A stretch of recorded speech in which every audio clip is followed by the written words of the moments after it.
Okay, why don't we go ahead and get started? There may be a couple of others to join us, but we want to use our time wisely. So let's see. Let's just do a very quick introduction of who's here. Let's see, Betty.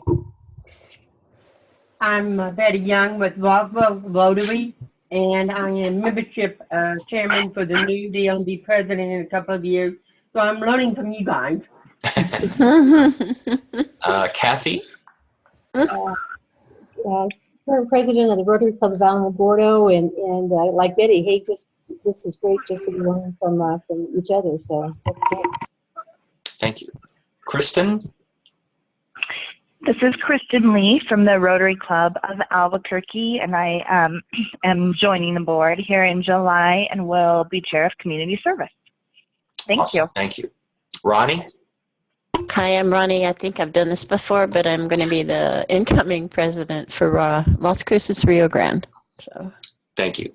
Uh-huh. And you have, but we're having different sessions, so it's a little deja vu. Todd? Okay. Clovis High Plains Rotary, past president, club chair, club service chair, and board member. Excellent, thank you. And Mary? Mary Bresnahan, outgoing president, Rotary Club of Albuquerque Sandia, and I'm going to be an AG and do grants next year and whatever. Awesome. You're great at whatever, for what that's worth. Okay, at this point, I'm sorry. I do a lot of whatever. Yeah. So at this point, I'm going to turn it over to my pal, Debbie Welker. And again, these kind of online trainings are somewhat new. It's an opportunity to share and interact and make this more of a peer-to-peer training opportunity. We are recording these assemblies, so after we're done, probably tomorrow, I'll send you all a link to the YouTube video, as well as I'll send you a survey on how the training went, so we can get some feedback on how we can do it better. And with that, I'm going to turn it over to Debbie.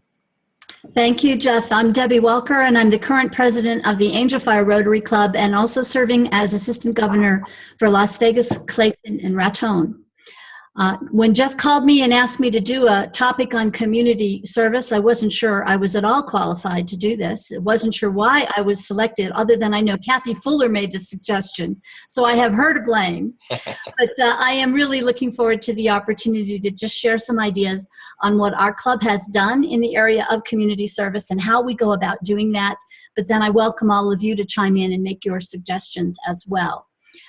First, just a little bit about Angel Fire. We are a resort community. Believe it or not, we have fewer than 1,000 full-time residents. Our population expands considerably in the summertime. All the people from Texas come up here to escape the heat. And of course, we have some peak populations throughout the winter to come up and ski. But we're actually a bigger summertime resort than a ski resort, and that's kind of surprising to people. The one good thing as far as the Rotary Club is concerned is we are the only service organization in Angel Fire, so we don't have to compete with other service clubs for membership. We just have to compete with all the other volunteer opportunities that people are implored to execute in a small community like ours. We could not exist if it weren't for volunteering. So with that, let me share my screen. I do have a couple of pictures and slides to share with you.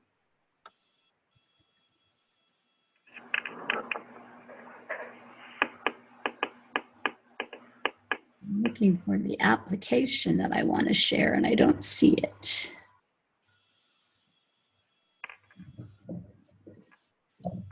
Why don't I see the application that I want to share? Because it is open.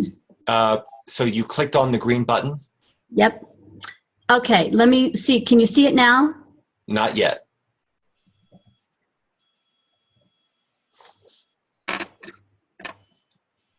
Now can you see it? Not yet. If you click on it and then you have to click OK, I think. Okay, let me try it again.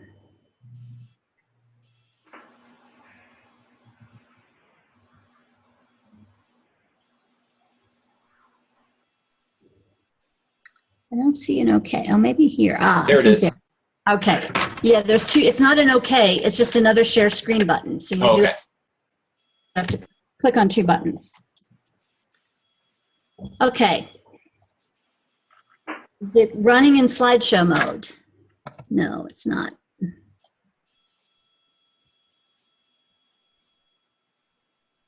There we go. Are you seeing a full slide now? That's titled Community Service? Yes. Okay. This is the one, well, two. I pulled in two Rotary International slides to kind of just set up my presentation. But this was the slide that made me stop and think. When you read this definition of community service, it encourages Rotarians to offer service to their community. Every Rotarian and every Rotary Club assumes a responsibility to find ways to improve the quality of life for those in their communities and to serve the public interest. And I think the first thing you need to do as a president or as a service chair is ask yourself the question, does my Rotary Club agree with this? Do the members of my Rotary Club feel that they really are supposed to be doing this? Are they buying into the service above self motto of Rotary? And are they interested in doing community service? I think in some of our clubs with lots of older members, people have gotten comfortable in just accepting this as a lunchtime social hour, and they forget that we really do need to be committed to these service projects. In the case of Angel Fire, I think most of our members have bought into this, but we still have some work to do to pull others along and get them to actually participate in some of these service projects. Now, as I was getting ready for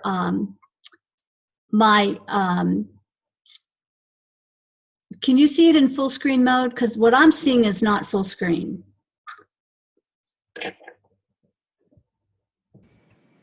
No, okay, now I see the Don Walkers, was the gift of Yeah. the world. Yeah, I can see that. Is it in full screen? Is it filling up your whole screen? No, it's not full screen. No. No, it's not that easy. I know, I don't know why. Resume slideshow. This is frustrating. Bear with me.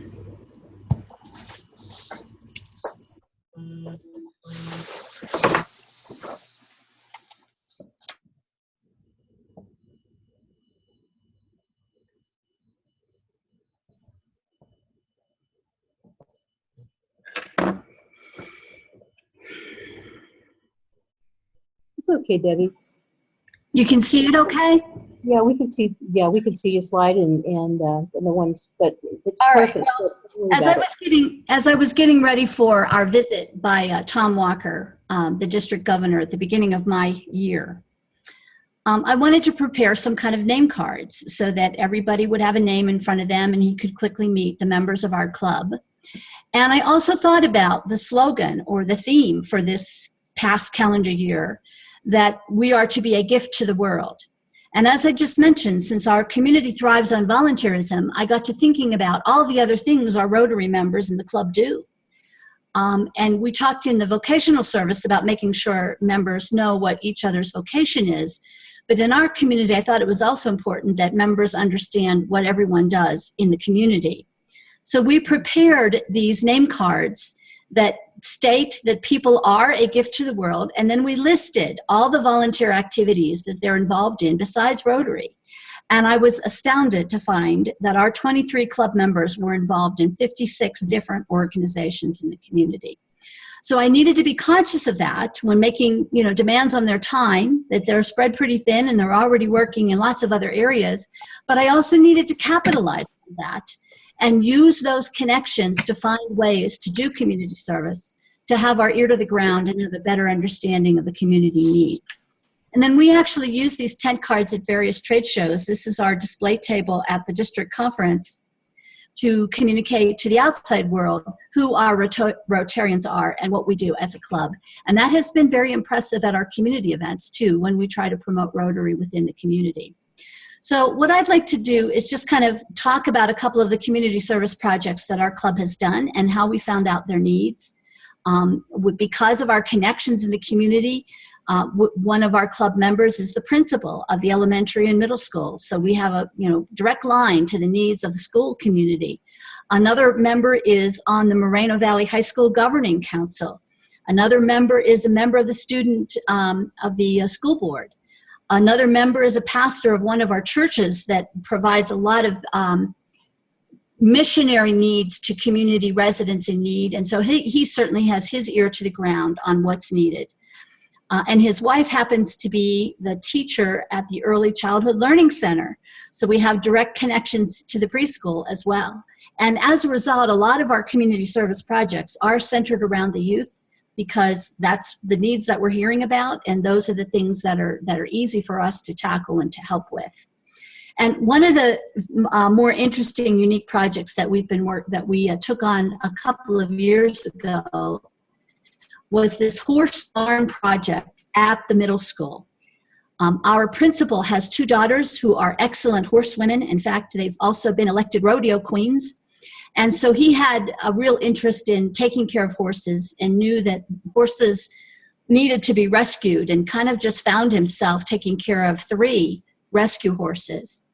And of course, then he needed a place to put them. So we built these little stables. And if you look at the sign on the side of the stable or the barn, you'll notice many businesses were involved in this. Rotary did not do it by ourselves. We had many contractors and material suppliers provide the material for free. And then he gets the students involved in taking care of these horses. And it tends to be a wonderful therapy program for some of the students who are struggling to stay in school or who have difficulty socializing with other children. They find it easier to talk to a horse than to talk to a teacher or talk to a fellow classmate. And it has really helped him keep his children and his students engaged in school and take a deeper interest in getting an education. So it's really been quite a fascinating project. But the point I would make about this one is most of the projects you take on, Rotary cannot do by yourself. You need to get other people in the community involved. And here's a recent one.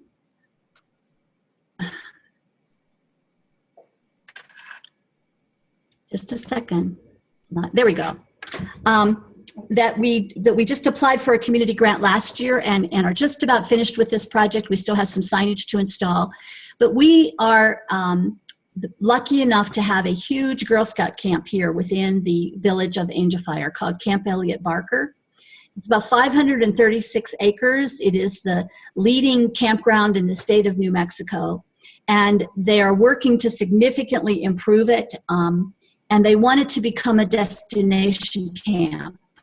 So it's almost like a community vet bus, because we are bringing Girl Scouts in from all over the country, not just the state of New Mexico. And we have a professional, believe it or not, there's such a thing as professional disc golfers. And we have a professional disc golfer here in Angel Fire that designed the course for the resort. And the disc golf course for the resort is at the top of the mountain, and you have to buy a lift ticket to get up there to play disc golf. The Girl Scouts decided they wanted to put a disc golf course right on their camp. And so the ranger who's holding up the Rotary sign there next to one of the disc baskets is also a member of Rotary. So that's another way we found out about this need. He's an integral part of our club. And Rotary helps with the camp year-round. We help set up the tents at the beginning of the season. We help take things down at the end of the season. Our church Firewood Angels project, well, church-led but now community-led, Firewood Angels project is housed on the Girl Scout camp, and we help clear trees from the Girl Scout ranch and then deliver firewood to 35 families every year. So this was just a real interesting project that was presented to us by the ranger and by last year's president. And we were fortunate enough that the disc golf professional designed the course for us for free. So once again, we had an in-kind contribution from the design professional, and the ranger had all the necessary equipment to clear the course. And then the Rotarians volunteered by painting rocks to serve as the tee markers and preparing the mulch beds for the various tee boxes. And we're hoping to have some fundraising events at the disc golf course in the coming year, now that it is completed. So that's been kind of a fun thing that we just did a community project on. And then this is the one we're applying for a grant this year. And let me just make a couple of comments about applying for Rotary matching community grants. If you're not doing it now, I strongly recommend that you do it. The Rotary District has $85,000 to award in community grants between now and July 15th. And hopefully you had 2 people attend the grant management training that was offered last week and the week before. There's one more class coming up June 9th. So if you did not get 2 people in it, you can still go on June 9th because that's a requirement to enter a community grant. And I've personally entered 2 grants over the last several years and will be responsible for entering this one that we're going to as well. And the application process is really very simple, especially if you have a project that is well defined. I call them shovel-ready projects. You've really thought through what it you want to do, and it's well defined, and you know what it's going to cost, and you know how Rotarians can be involved. We don't want to just buy equipment. We want Rotarians to be involved. So this project is our Sky Shed project. And again, it's going to be at the Girl Scout Ranch. And as you can see, the shed itself is pretty much constructed. They just completed this a couple of weeks ago. The telescope was donated. And the roof actually slides back from this shed so that they can look at the stars at night, but keep the telescope protected in the wintertime. And they even had to build a trail to get up to the top of the mountain where the Sky Shed is located. And our community grant is going to be focused on buying some additional equipment to make the telescope even better, some camera equipment, and developing the education for the Girl Scouts to use it, and creating a Girl Scout astronomy badge. The Boy Scouts have an astronomy badge, but the Girl Scouts don't. So we have a couple of people in our club who are experts in this that are going to help create this badge program for the Girl Scouts. And of course, that'll be a national addition to the Girl Scout program. So we're pretty excited about that interesting little project. And then this next one, oops, let me go back. This is, you'll like how we kind of got roped into doing this program. We did it for the first year this past December, and I think we'll be doing it every December now. Our village does a Breakfast with Santa celebration for the kids every Christmas. And in the past, the village was providing the food. It was a free breakfast. The parents could come in and eat, and nobody had to pay anything. Well, the village now has a new finance director. And the new finance director kind of put down his foot and said, as a village government, we really can't be buying food, so you can't pay for the food anymore for this event. And lo and behold, the finance director from the village is a member of our Rotary Club. In fact, he will be next year's president. So he came to Rotary and said, Rotary, how about you providing the food? We're good at making pancakes, and so let's make a pancake breakfast for the village. So we did. We offered our services and our pancake making ability, and we didn't charge anything. We just took free will donations, and believe it or not, we made money just with free will donations. So, and this Santa cake you see was tied into another fundraiser and another community service project. Just 2 weeks before the Santa breakfast, we went to the Moreno Valley Toy Run fundraiser. And our club, for the past several years, has used the Moreno Valley Toy Run event, which is a dinner and a dance at one of the local clubs, as our Christmas party. We use it to double as our club Christmas party. And we exchange gifts among the Rotarians, but we also, that also helps sell more tickets to the Moreno Valley Toy Run. And they have their own silent auction at the Toy Run, and they were auctioning off this beautiful Santa cake. So the Rotary Club and a couple members of the Rotary chipped in and kept bidding on this cake. This was a popular item. The price kept going up, but we bought it anyway, froze it, and then used it for the Santa breakfast 2 weeks later. So again, just because our members are involved in so many different organizations, it's easy for us to find community service projects and ways to help. So we contributed to the Toy Run, and we bought a cake that we could serve at the Santa breakfast. And then this next project that we're heavily involved in is the Big Brothers Big Sisters. This was a picture that we took. You notice that we're all wearing our Rotary t-shirts, but we're getting ready for the Bowl for Kids' Sake Big Brothers Big Sisters fundraiser. And the two ladies on the left are Rotarians, and they're both big sisters. And I'm a member of the Big Brothers Big Sisters board. So we have a very close relationship between Big Brothers Big Sisters Mountain Region and the Rotary Club. And in fact, our Kentucky Derby fundraiser that we just had the first weekend in May, most of the proceeds raised from that event will be donated to Big Brothers Big Sisters. So again, just the synergy between what our members are already involved in and how Rotary can help make those organizations even better. And then here's just some other projects that we have done. We've provided playground equipment and actual playground construction, labor services for both our community playground and the playground that was outside the Early Childhood Learning Center. I mentioned Firewood Angels. That was started by a couple of members of our church, but is now taken over by the community. And our Rotarians regularly volunteer to cut down and stack firewood and deliver firewood, where we're servicing 35 families in the community. We do an annual blood drive in conjunction with the Angel Fire Community Foundation health fair that they do every year. We applied for a grant 2 years ago to provide scholarships to the preschool children because their parents were really struggling finding the tuition money to send their kids to early childhood learning. But even though the fee was not any higher than regular daycare would have been, and we knew how valuable this early childhood education was, and we really helped. Most of the students that attended got some scholarship money from Rotary for 2 years. We provided benches for the Vietnam Memorial. We helped build a very rudimentary basic ice skating rink at the middle school. We provided money to the Art Center to host Missoula Children's Theater.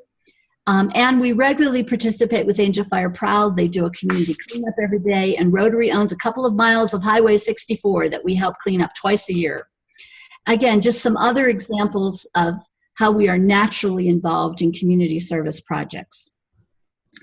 And then just to kind of wrap up before I open it up for discussion, if you want to look up more information, there's some valuable resources on the Rotary International website, in addition to a community assessment tool. So if you don't know what your community needs are, one thing you can get involved in right away is doing one of these community assessments to figure out what your needs are. And then promote your projects on Project Link and or the new Rotary Showcase. If you noticed, Rotary Showcase was one of the requirements in the presidential citation last year. So we promoted our projects on Rotary Showcase and were able to qualify for that part of the citation. And then finally, there's also a contact at RI in Evanston that kind of oversees community projects, and I'm sure they would be very helpful when you actually get into the process of preparing a grant. And if you have any questions on how to prepare your grant application and make sure that your grant will qualify for a Rotary matching fund. So with that, I would just like to open it up to the group. And there's one other comment I'd like to make. We're a relatively small club. And it's only been in the past year that we really are trying to implement committees. And the Service Project Committee was one that I was it was very important to me that we get this committee going. We get committed members on the committee, and we get some new ideas from the committee instead of it just being, you know, people that come in and make a presentation to our club and ask for money, and we just kind of knee-jerk give them money, or people on the board that had ideas, you know, just coming from the top down. So I put the pastor of our church in charge of the Service Projects Committee, and we recruited mostly the newest members of our club to be part of the Service Projects Committee, because we knew this would be one way to make sure we retain them, is if we get them involved in service projects. And it took us almost a full year just to get the Service Projects Committee off the ground. So I mention that in case you're trying to start up committees, to, you know, just tell you to have patience. And over time, they will start to kick into gear. And sure enough, they evaluated about 4 or 5 different ideas that have been presented to us over the course of the year. And they brought this Skyshed project as the best project that was most ready to be implemented next year as the next community grant project that we will apply for. So I was just delighted to get some new insight from the newest members and a committee recommendation that came to the board for us to decide on, instead of just the knee-jerk reaction that we had been doing in the past. So I strongly recommend that, you know, if you have no committees except the Service Projects Committee, I think that's probably the most important one that you need to have in your club. And work and have patience to get them off the ground and established. And then in addition to these service projects that I mentioned, we're fortunate that we do have some pretty successful fundraisers every year. We donate dollars to probably 15 other organizations in the community. And we host an Enchanted Christmas event every year where anywhere from 8 to 12 nonprofits participate in that event and have an opportunity to promote who they are and what they do for the community, and also decorate a Christmas tree that they auction off and make a little money. That's kind of a fun thing that we do for the other nonprofits in the community. So with that, I will open it up for anyone who has questions or any other ideas. And I'll stop sharing my screen.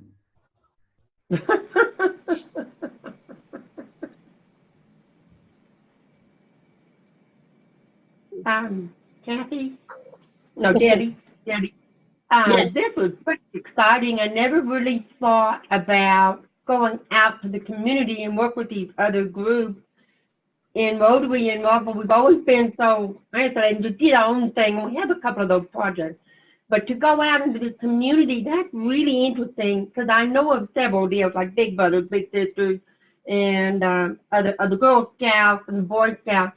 And I'm going, wow, I can go talk to some of those people because they're desperate for money. They need some help. Now, when you go to those different organizations, did you make it a requirement that that group also has to help out along with Rotary and work together as partners? Is that right? Yes, indeed. Yes, indeed. In fact, when we do our fundraisers, we always decide who is going to be the beneficiary of the money that we raise from this fundraiser. So besides ourselves or besides the Rotary Foundation, we always recruit at least one other group to partner with us in every event that we do. And then that group helps us sell tickets. That group helps us get silent auction items. That group helps work the event. You know, they become a true partner with us because with 23 members, we just don't have enough people available to do all the work necessary to pull off these big fundraiser events. Wow. And also, one other thing that you did, I like that little card that you did on each member and listed all their deals, because I have a lot of members. I have no idea what they're in. And I thought, wow. Now, did you give that card to each person, or did you display them in the meeting? What we did was I did the survey and I asked them to tell me. You know, they just sent me emails and I just asked them to tell me, what else are you involved in? And fortunately, we have an excellent graphic artist in the community that helps us lay these pretty things out. So she actually created the cards for me. And those tent cards, that was her idea. That's a three ply. It folds into a tent, and it can actually be printed on a computer. That's great. And then did you give them to the individuals, or did you display them? I keep them all. I keep them all, and then I bring them to meetings when we have outside visitors. And I want to be able to display to the outside visitor or the special guest speaker who we are and how involved we are in the community. Oh, okay. So you put them on a table to display them? It's like a name card. It sits right in front of each person. Oh, wow. Okay. That's a great idea. Thank you. And then, of course, my graphic artist, she's going to keep it updated for us as we get new members. We'll create new tent cards for the new members. Wow. That's a great idea, I think. Yeah. Thank you. Yeah. We went for lunch today. Did we go for lunch? Any other questions? We have about another minute.